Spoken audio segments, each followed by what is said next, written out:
So today guys, we're gonna talk about RGB mouse pads, how much are they worth and which one is the best one. There's a lot to cover here guys, we better get into it, alright? Let's get started. Hey, how is it going guys? Robin here on Chips Entertainment, bringing you the best tips and tools for gaming on this channel. You'll find PC components, tech gadgets and console accessories, as well as product reviews. If you're interested in that, consider subscribing, and also don't forget to hit the notification bell so that you don't miss out on any uploads on my end. And with that out of the way, let's have a look at this baby, the Firefly from Razer. Just to clarify things, despite the name guys, not to confuse anyone, no, this thing cannot fly unless you throw it, of course. Now, $49.99 US. Is it any good and is it worth it?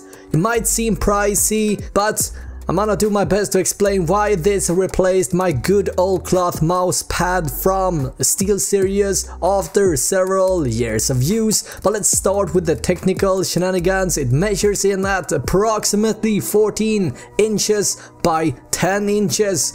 And it's about 0.16 inches in height, or 355 by 255 by 4 millimeters respectively for the rest of you beautiful folks out there. In other words, it's the size you would expect of a standard sized mouse pad. What makes it a little bit different is the height, of course. Because of the lighting, it makes it slightly higher than your typical mouse mat. Again, it's 0.16 inches or 5 millimeters, nothing major at all. And to be honest with you guys, I was quite surprised how thin this actually is, despite the lighting. And speaking of which, as the name hints, the main selling argument with this mat over a standard mat is the lighting, of course. Now, to understand Chroma lighting better, we need to jump into Synapse 3.0, and I will show you everything this mouse mat can do. Alright, so Synapse 3.0 adds a great deal of features that was missing in the older Synapse 2. So beyond the standard color pattern provided, you can fire up Chroma Studio, which basically lets you control every single lighting zone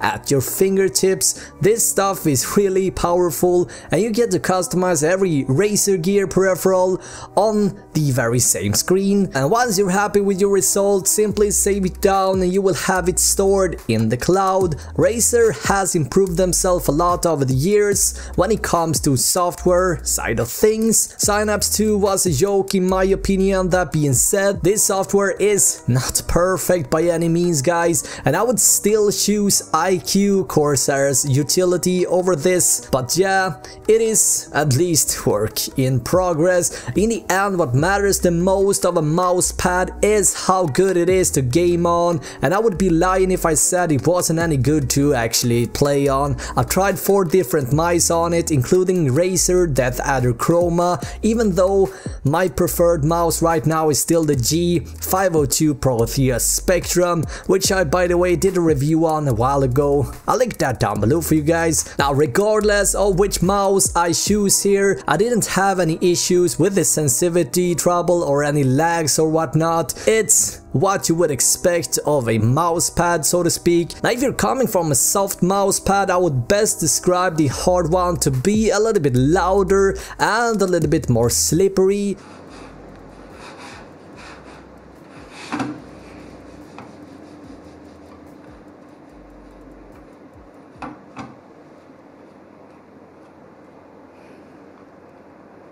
You will, however, get used to the new surface very quickly, and if you are uncertain if hard surface is for you, I would definitely suggest you guys to go visit the local store and give it a try first to get a better sense, a better feel for it, to figure out if it's for you or not. Now, I have been using soft cloth for years. Definitely took me a few days to really get the feel for it. Razer is also selling a Firefly Soft Edition as well, if you rather want something with a little bit more traction. So the elephant in the room, a standard plain mouse pad today costs you right about 10 bucks, give or take, and an RGB enabled pad on the other hand costs about 5 times as much. Now, if it worth it or not for you? It's really up to you, but in my case it added something cool to the experience that I'm happy to pay for. Now, will it give me any advantage in game? No.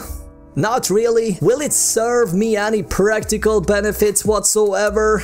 No, I wouldn't say so. It is just for the cool experience. Now right now Amazon is having a sale on the Firefly Hard Edition and you can pick it up for $49.99. If you find this mousepad to be a little bit too small, I recommend you to look for extended mats instead. On that arena there's plenty of options for you. If you want something cheap and simple, you got the Goliathus or the M300 from Corsair, for example, at a price point of around $30. Now if you, let's say, want to extend your gaming peripheral gear with more light and RGB, both Corsair and Razer has extended RGB mouse mats as well. I did a review on the Goliathus extended Chroma a few days ago. You can check that video out down below. Now if you already invested in Corsair gear, Asus gear, or maybe Logitech gear, would it be stupid to buy a Razer mouse mat? Not really, but you get a slightly better experience if you stay under the same ecosystem, so to speak, where you can sync your gear between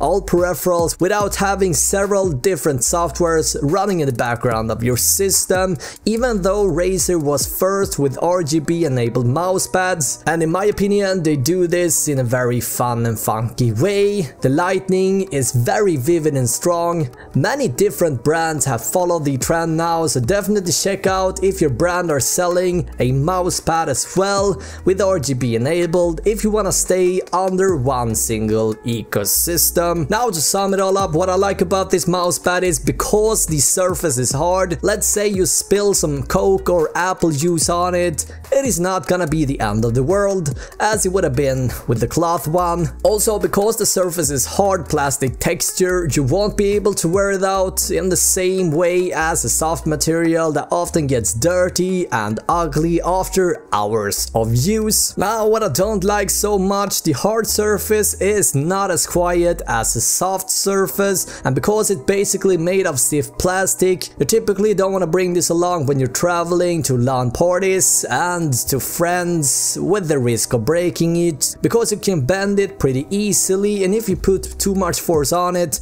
you will definitely break it. And also it could have been a tad bit cheaper, though Amazon is currently having a sale on it, so if you're looking for an RGB mousepad right now, I wouldn't wait any longer. As you can hear, I'm really enjoying my Firefly and I would happily recommend it to anyone looking for an RGB mousepad. Now I'm curious to know, guys, what DPI settings are you using? We're starting to see 10,000 DPI as selling arguments on mouse to pop out these days, which makes me cackle a bit. Personally, typically I never go over 600 DPI, but maybe that's just me. Anyway, thank you so much for watching this video, guys. Until next time, have an awesome day, right?